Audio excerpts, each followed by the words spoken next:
যে আমার একটু টাইম কম ছিল, যার জন্য আমি এমন ভাবে চিন্তা করেছিলাম যে আমি পড়বো কিন্তু স্ট্র্যাটেজিক্যালি আগাইতে হবে। আমার কোশ্চেনের আনসার আমি এমন ভাবে রেডি করতাম যাতে আনসারটা দেখতে সুন্দর লাগে, আনসারটা দেখতে একটু আলাদা লাগে, যে না, পাঁচটা খাতা দেখছি আমি, আচ্ছা এই খাতাটা একটু আলাদা দেখা যাচ্ছে, সো এটা আমি আরেকটু খেয়াল করে দেখি। মানে আমি চাইতাম যে একজন খাতা যিনি দেখবে উনি এই খাতাটা দেখে কিরকম ইমপ্রেশন ওনার তৈরি হতে পারে, এটা আমি রুমে বসে চিন্তা করতাম। তো আমি, যদি আমি একটু টপিক ওয়াইজ বলি, মানে সাবজেক্ট ওয়াইজ বলি, ইংলিশের ক্ষেত্রে আমি করতাম কি, নিউজ পেপারের লাইন কেমন হয়, ফ্রি হ্যান্ড রাইটিং আমার একটু ভালো ছিল, মানে আমি আই ওয়াজ কমফোর্টেবল, যার জন্য আমি ভাবতাম যে আমি তো এমনি লিখতে পারছি কিন্তু আমার লিখার লাইনগুলো আলাদা হতে হবে। তো নিউজ পেপারের লাইনগুলো আমি আলাদা একটা, ওই যে আমি রিটেনের ক্ষেত্রে একটা খাতা আলাদা করতাম সব সাবজেক্টের, এখানে কোনো নোট থাকতো না, কিছু না, কিন্তু আমি এক্সামে গিয়ে কি করব এটা আমাকে আগে থেকে সেট করে যেতে হবে। কোন কোয়েশ্চেন আমি কতটুকু টাইম দিব, বা আমি এই কোটেশনটা অনেক জায়গায় অ্যাড করতে পারবো, এই ব্যাপারগুলো আমাকে আলাদা করে খাতায় আগে টুকে রাখতে হবে।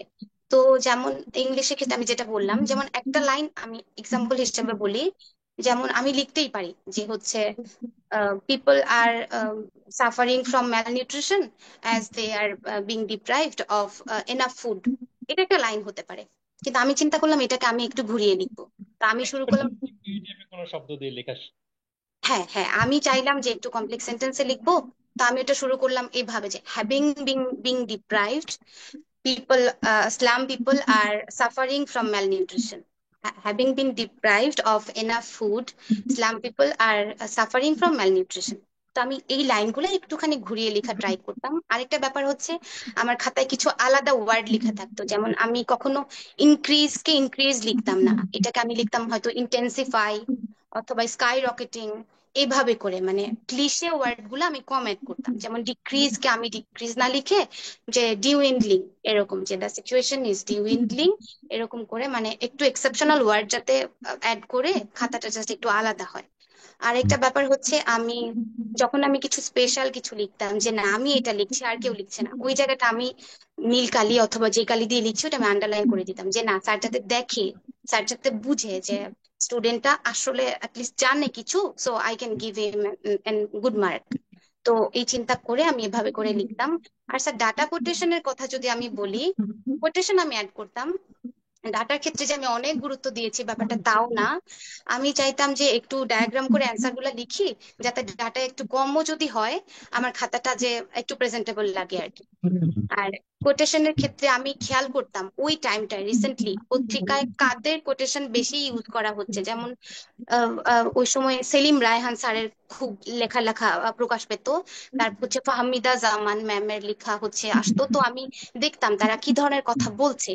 তো আমি তাদের কিছু কথা মাথায় এমনিই গেঁথে রাখতাম, হুবহু আমার মনে রাখা লাগবে না। তো আমি যখনই কোনো উন্নয়নমূলক লেখা থাকতো আমি তাদের কথাগুলি একটু জাস্ট হয়তো বা একটু ই করে চেঞ্জ করে যে আমার মনে নাই হুবহু আমি অ্যাড করে দিলাম। এভাবে করে আমি কোটেশন অ্যাড করতাম। কষ্ট একটু হয়েছে, তবু চেষ্টা করেছি। আর ডাটার ক্ষেত্রেও খুব যে অ্যাড করেছি তা না, স্পেসিফিক কিছু, যেমন যদি আমাকে প্রিভিয়াস ইয়ারের উন্নয়ন চাই, ওইখানে আমি কিছু রেমিটেন্স ইনফ্লো হ্যান ত্যান এগুলা তো আমাকে একটু অ্যাড করতে হবে, ওইগুলো আমি পরীক্ষার আগে ওই যে আলাদা খাতাটাই লিখে রাখতাম, ওইটা আমি মুখস্থ করতাম। আমার দেয়ালে অনেকগুলা লিখাই, চার্ট গুলা লিখাই থাকতো, যাতে আমি ডেইলি ঘুমের আগে ওইটা দেখে ঘুমাই, এবং আমার ওই ডাটাটা যাতে কখনো ভুল না হয়। তো এটা গেল ডাটা কোটেশনের ব্যাপার।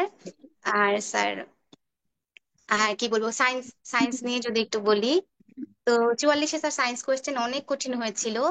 তো আমার কাছে মনে হয়েছে কোনো কিছু আমি অ্যান্সার না করে যাব না, মানে আমি যে জানি না, আমি এই টপিকটা সম্পর্কে কিছুই জানি না, তবু আমি ট্রাই করেছি যে না কিছু একটা লিখে যাই। যেমন এক্সাম্পল হিসেবে যদি আমি বলি, ওইখানে সায়েন্সে একটা কোয়েশ্চেন ছিল হিস্টেরেসিস লুপ। তো আমার মাথায় এটা ছিল যে আমি এইচএসসি তে এটা চুম্বকত্ব চ্যাপ্টারে পড়েছি, কিন্তু এটা যে কি, আই হ্যাভ নো আইডিয়া, আমার কিছুই মনে ছিল না। তখন আমি ট্রাই করলাম যে কিছু একটা লিখে দিই যে, তখন ওইখানে যে চুম্বকত্ব ব্যাখ্যায় হিস্টেরেসিস লুপ ব্যবহার করা হয়, মানে কিছুই না, আমি আই ডোন্ট নো যে এটা কি, কিন্তু আমি এরকম একটা লাইন অ্যাড করলাম, আর এখানে কি কি লাগে এরকম একটা করে চুম্বক ক্ষেত্র, চুম্বকত্ব, মানে এরকম করে জাস্ট আমার ইচ্ছা, আমার প্ল্যান ছিল যে আমাকে যদি হাফ নাম্বারও দেয় তাহলেও আমার এই হাফও আমাকে একটু হেল্প করবে। তো আমি স্টুডেন্টদের এটাই বলবো, নেভার লিভ এনিথিং আনঅ্যান্সার্ড। যা আসে, হোয়াট এভার ইট ইজ, তুমি জাস্ট লিখে আসো, you have to write something, সবকিছু অ্যান্সার করে আসতে হবে। সাইমা, আপনি অনেক সুন্দর করে কথা বলেন, গুছিয়ে কথা বলেন। Thank you. ইউনিভার্সিটি লেভেলে, স্কুল কলেজে এক্সট্রা কারিকুলাম অ্যাক্টিভিটির সাথে জড়িত ছিলেন? হ্যাঁ স্যার, আমি ডিবেটের সাথে যুক্ত ছিলাম।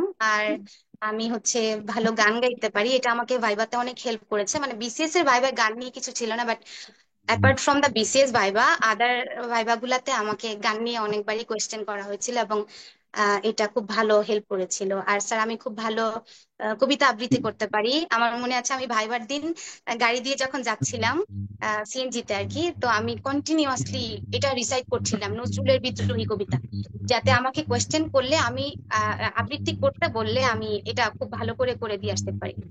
মানে আমার বেসিক, ভাইবার ক্ষেত্রে বেসিক একটু খারাপ ছিল, টাইম ছিল না, কিন্তু আমি চেয়েছিলাম যে আমি অন্য দিকগুলা থেকে যাতে অ্যাটলিস্ট একটু ডিল করে আসতে পারি ভেতরটা, যেটা আমাকে হেল্প করেছে।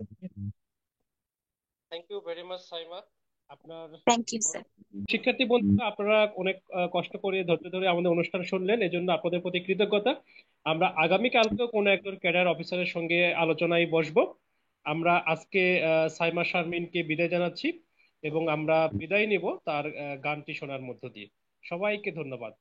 তুমি কেন এত ভয় ভয় করো, আসো না আমার কাছে। তুমি তো জানো না কত কথাই অন্তরে জমায় আছে, অন্তরে জমায় আছে। সাত পাঁচ ভেবে ফিরে যাই আমি, আসি না তোমার কাছে। নিন্দুকেরি কলঙ্ক হায়, পাও যদি তুমি পাছে, পাও যদি তুমি পাছে, আমি তোমার জন্যে সয়ে যাব শত নিন্দারি দংশ, নিন্দারি দংশ। তুমি সুতোয় বেঁধেছ শাপলার ফুল, নাকি তোমার মন। আমি জীবন বেঁধেছি, মরণ বেঁধেছি, ভালোবেসে সারাক্ষণ, ভালোবেসে সারাক্ষণ। তুমি সুতোয় বেঁধেছ শাপলার ফুল, নাকি তোমার মন।